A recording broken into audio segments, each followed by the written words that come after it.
Монгол Улсын ерөнхийлөгч Ухнагийн хүрэлц өгөх Монгол судлаачдын залхамж холбоог бэхжүүлэхэд онцгой анхаарах шаардлагатай гэж онцоллоо. Сайн байцгаана үзэгчдээ, мэдээ эхэлж байна. Студид хөтлөгч Цэрэн Лам ажиллаж байна. Анхаарлаа хандуулна уу. Улсын хэмжээнд 20 хоногийн дизель түвшний нөөцтэй байгаа бол орж ирж байгаа бензинийг тэр доор нь шатхуун түгээх станц руу ачуулж байна. Ерөнхий сайд өнгөрсөн амралтын өдрүүдэд дулааны цахилгаан станц 3 төрийн өмчлөх хувьцаат компани болон газрын төсний агуулгын барилга ухсралтын талбайд ажиллалаа. COP17 хурлын үеэр дүнжин гарав наран туулзахын замуудыг 7-оос 23 цагийн хооронд хаана. Монголын волейболын түүх нэгэн шинэ хуудасаар баяжлаа.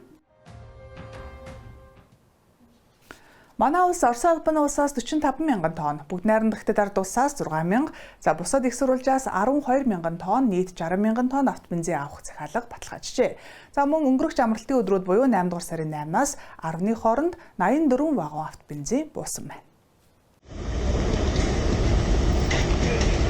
За яг өнөөдрийн байдлаар 8 сарын 10-ны өдрийн байдлаар боо хөртөд буюу толгойд хөртөнд 22 А2 автобензин, за Агшаанд хөртөнд 12, за Эрдэнэт дараханд 10 вагон, нийтдээ ингээд 44 вагоныг одоо буулгах ажлыг хийгээд зохион байгуулад ажиллаж байна. За агуулгад буусан А2 автобензинийг одоо ишээс өдөр бол тасгалтгүй ажил хийгээд ажиллаж байна. За төмөр замын Сүхбаатар гомтоор Монгол Улсын импортоор орж ирсэн А2 автобензин бүхий вагоныг Улаанбаатар төмөр зам, гайлын байгууллага, за холбогдох байгууллагууд аж ахуйн нэгжүүд хамтран 24 цагаар тасралтгүй ажиллаж өртөөдөд буулган штээс рүү гаргах ажилтыг хийж ажиллаж байна. Улаанбаатар төмөр зам хувь нийлсэн нийгэмлэг хил дээр ямар нэгэн байдлаар нийт бүтээгдэхүүнтэй галтлыг гацаагүй тэнд бөөгнөс үүсгэж үж мэдлээ. Харин онгоцны түвшний хувьд манай улс Оросын улбаны улсаас 100% авдаг байсан бол 6-7 дугаар сард нийлэлт хийгээгүй байна. Тиймээс бүгд найрамд хятад улсаас авахар болсон байна. Хятад улсаас орж ирсэн 1000 тонн Азиатны бүтээгдэхүүнийг замын өд суманд барилах Сод Монголын агуулгад болгосон. Үүнээс 4 вагон цэцээр нь Азиатныг Улаанбаатар хөртөнд хасаад орж ирсэн. За өчигдөр бол агуулга дээр бол энэ зам дээр тавигдаж буулгаагүй байгаа. Өнөөдрөөс буулгалтын ажлууд эхлэх байх гэж бодож байна. Өчигдөр агуулга маань амралттай байсан учраас буулгаагүй. Өнөөдрийн байдлаар 1000 тонн онгоцны түвш Хятад улсаас орж ирээд байна. Үлдсэн 2000 тонн удахгүй орж ирнэ. Харин дизель түвшний хувьд улсын хэмжээнд 20 хоногийн нөөцтэй байна гэлээ. Монгол Улсын ерөнхий сайд өнгөрсөн амралтын өдрүүдэд дулааны цахилгаан станц 3 болон Сан Петролиум шунхлаа компани газрын төсний бүтээгдэхүүний агуулгын барилга ухсралтын талбайд ажиллаж, үйлжилтийн бэлтгэл ажил болон бүтээн байгуулалтын ажлын явцтай танилцжээ. Тэрээр дулааны цахилгаан станцын засварын ажлын хугацаанд нь чанартай гүйцэтгэж, үйлжилтийн бэлтгэлийг бүрэн хангахыг үүрэг болгосон байна. За мөн удахгүй бэлэн болох газрын төсний агуулгуудыг хүлээж авахд ямар нэгэн зөвшөөрөл хүн сурталын саад учруулахгүй байхыг албаныханд анхааруулжээ. Ерөнхий сайд учрал энэ сарын 7-ны өдөр дулааны 3 дугаар цахилгаан станц төрийн өмчт хувьцаат компанид ажиллалаа. Тус станц нь нийслэлийн эрчим хүчний 32%, төвийн бүсийн цахилгаан эрчим хүчний хэрэглээний 10%-ийг хангадаг. Улсын хэмжээнд 2 дугаарт ирмэлэгддэг байна. Тиймээс засвар үйлчлэгийг 10 сарын 1 гэхэд бүрэн дуусгахаар ажиллаж байна. За өнөөдрийн байдлаар зорилт төвчнөөр батлагдсан үндсэн тоног 4 тоноглол, дунд засвартаа 3 тоноглол, за туслах 96 тоноглолын ажлууд хийгдээд явж байна. Яг өнөөдрийн байдлаар манай зорилт төвчнөөр тавигдсан их засвар, усгал засвар одоо тэзвахын ажлууд бол 77%-тэй явж байна. Турбин генератор номер 5 маань бол Монгол улсад хамгийн анхны суурилагдсан өндөр даралтын турбин. Монгол улсын цахилгаан эрчим хүчний үйлдвэрлэлд 25 мегаваттыг цаг тутам нийлүүлдэг ийм машин. Турбин маань өөрөө ажиллах ёстой цагаас 30 гаруй мянган цаг илүү ажилласан. 220 мянган цагаас илүү ажилласан. За энэ байдлаар бол бүтцийн үед бүрэн задарсан.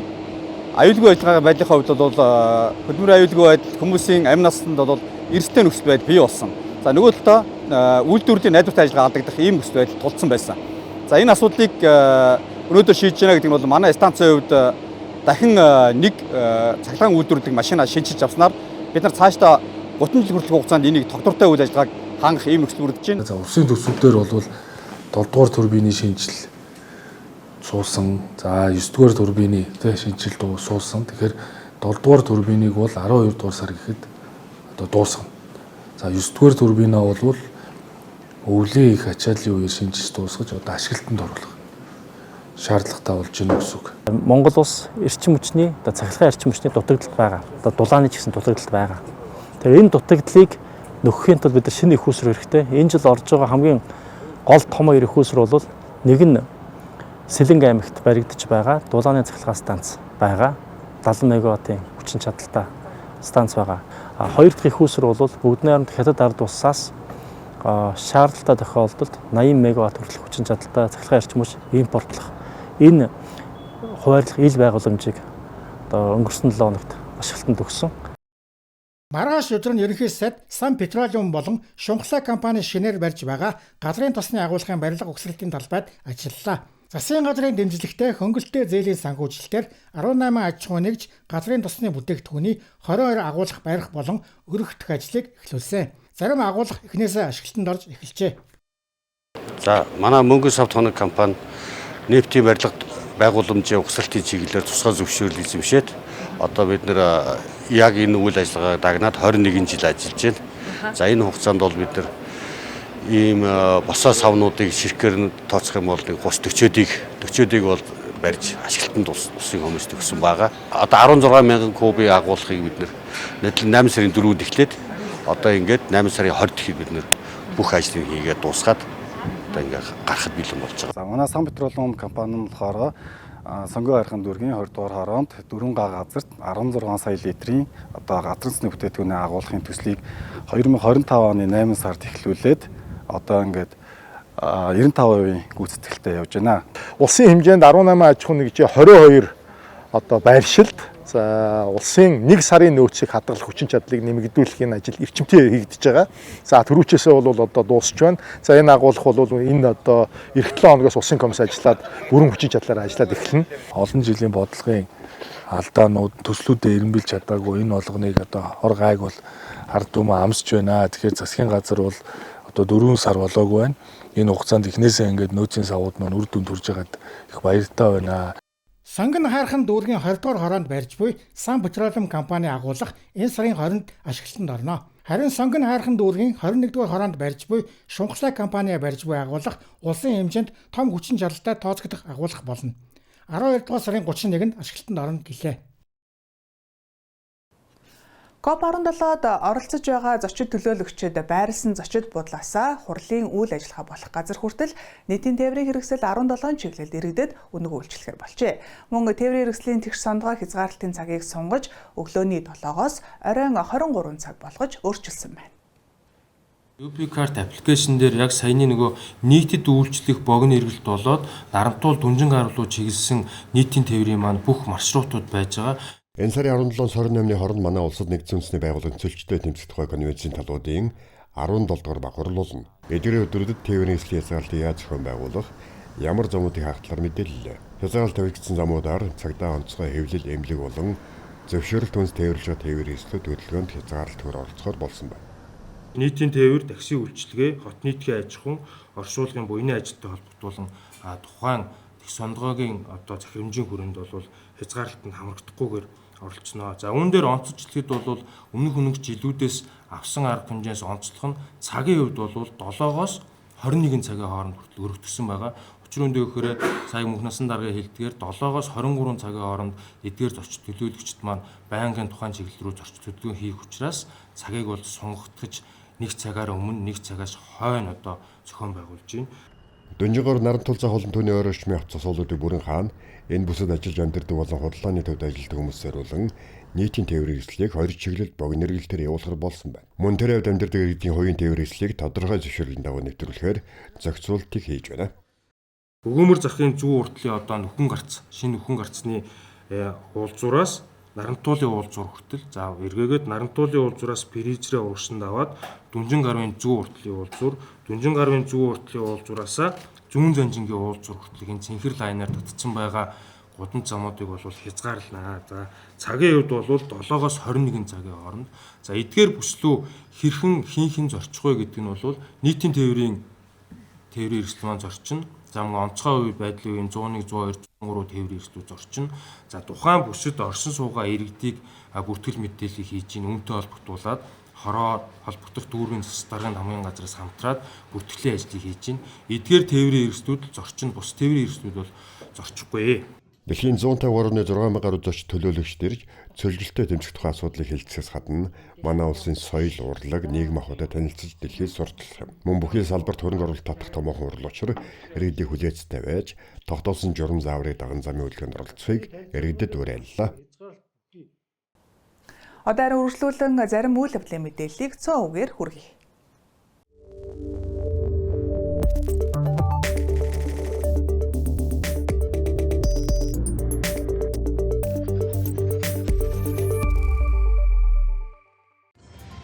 Олон улсын Монгол эрдэмтдийн 13 дугаар их хурал Монгол судлал, уламжлал ба орчин үеийн сэдвийн дор эхэллээ.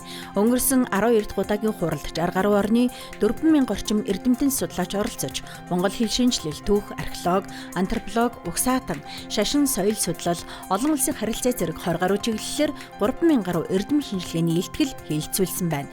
Харин энэ удаад 500 гаруй эрдэмтэн судлаач оролцож байгаагаас 300 орчим нь 30 орноос иржээ. Оюутан цэрэг хөтөлбөрт энэ жил 2000 орчим оюутан суралцагч хамрагдсан. Тэд 56 хоногийн хугацаанд 560 цагийн сургалтанд сууж, цэргийн 15 төрлийн бага мэрэгжил эзэмшээд халагдах гэж байна. Тэднийг Дорнод, Дорноговь, Өмнө говь, Ховд, Баян хонгор, Дархан, Эрдэнэтийн цэргийн анги зэрэг 11 цагт орчин үеийн байлдаанд гарч байгаа өөрчлөлтийг харгалзсан шинээр боловсруулсан хөтөлбөрөөр бэлтгэжээ. 14 настай Балчин Лувсангийн улам үйлс дугуйгаар Улаанбаатараас Увс аймаг оржээ. 9 хоногийг зарцуулсан түүний аялал зөвхөн ундаг дугуйж их төдий бус жинхэнэ эр хүн ямар байх ёстойг сургаж ухааруулсан аялал болжээ. Манай улсын хамгийн баруун хязгаар болох Дорнод аймгийн Халахгол сумын Ялал багийн сургууль 100 жилийн ойгоо тэмдэглэж байна. Халахгол сум ерөнхий боловсролын 2 сургуультаагаас Ялалт сургууль 9 жилийн боловсрол олгодог. Харин түүнээс өмнө 7-8 жилийн боловсрол олгодог байжээ. Түүнчлэн Халахгол сум 4 удаа их нүүдлэхэд их түүх болоод нэр нь тус сургуультай хамт үлджээ. Зөвлөлтийн гарамгай жанжин зөвлөлт бод улсын хошоо бүгд найрамдах Монгол ард улсын баатар армийн генерал Иса Александрович Филеевийн хүрэлгшөө Сүхбаатар аймгийн Онгон сумын Хилийн цэргийн ангийн өмнө сүндэрлэлээ. Тэрээр 30 орчим наснда Улаанбаатар хотын цэргийн сургуулийн штаб цэргийн зөвлөх зааварлагчаар ажиллаж байсан бөгөөд тэрний удирдсан морин цэрэг мото механикчсан бүлэглэл Монголын анги нэгтгэлүүдийн хамтарсан ажиллагаа нь 1945 онд Японы эзлэн төрөнгөйлөгчдийг буцсахад онцгой үүрэг гүйцэтгэв. Ганцаараа дэлхийн бөмбөрсгийг тойрох аялалд гарсан 18 настай Василий хэмээх хүн улаан өдөд хүрэлцэн ирлээ. Тэрээр асрах газарт өссөн бөөд эцэгийг хамаатан садангийн хүнгүй. Харин аяллахаа явцад Фузия хэмээх шин найзтай болжээ. Карелиагаас эхэлсэн түүний аялал Брэдаар дамжин Сахалин хүрч улмаар Японыг зорино. Тэрээр аяллахаа зардлыг барилга, дугуй засварын газарт ажиллах зэргээр замаасаа цуглуулдаг. Ажлаас айдаггүй, санал болгосныг хийдэг байна. Ийм нэгэн сонин залуу улаан өдөд үдлээд өнгөрчээ. Ice Global-ийн цөөн хормын мэдээ байла. Ажлын амжилт хүсье.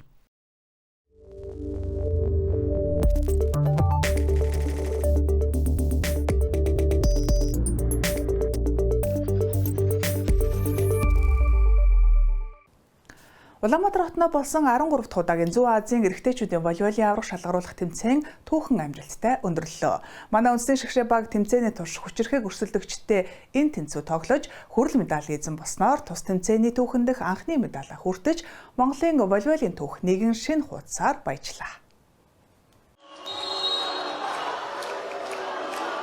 Ямар болохгүй нөлбөр сонгож явуулсан гэсэн ийхүү жинчигийн давуулт урам ирмэг дөрвөг амстай ирсэн сөрөг тохиол Батцуурын тохиол төгсөйг идэ. Зүүн Азийн эрэгтэйчүүдийн волейболын аврах шалгаруулах тэмцээн Улаанбаатар хотноо амжилттай болж өндөрлөлөө. Энэ удаагийн тэмцээнд Монгол, Хятад, Солонгос, Япон, Тайван, Мако, Хонгогийн баг өрсөлдсөн. Манай баг тамирчид хагас шигшээд Японы багтай тун ойрхон өрсөлдөж 2-ыг харьцах 3-аар дийлдсэн бол хүрлийн төлөө Хятадын багийг 3-ыг харьцах 1-ээр булган авснаар Зүүн Азийн аврах шалгаруулах тэмцээнээс анх удаа хүрэл медаль хүртсэн юм. Манай волейболчид өмнө нь 3 удаа буюу 1998, 2015 2017 онд 4-р байр эзэлж байжээ. Харин энэ тэмцээний аваргаар Өмнөд Солонгосын баг тодорч 4 дахь удаага алтан медаль хүртэж байгаа бол Японы баг анх удаа мөнгөн медальтай нутаг буцаж байна. Өмнөд Солонгосын баг энэ тэмцээнд хамгийн олон буюу 12 медальтай.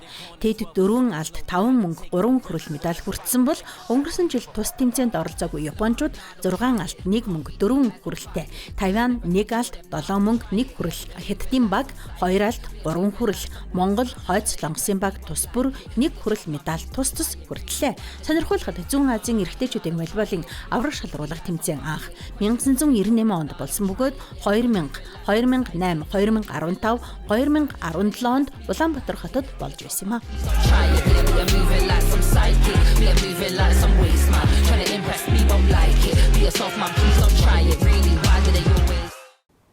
Хэрхэм үзэгчдээ та бүхэнд даваа гарагийн мэдээний хөтөлбөрөөр хүргэлээ. Анхаарал хандуулан хамт байсан баярлалаа. Баяртай.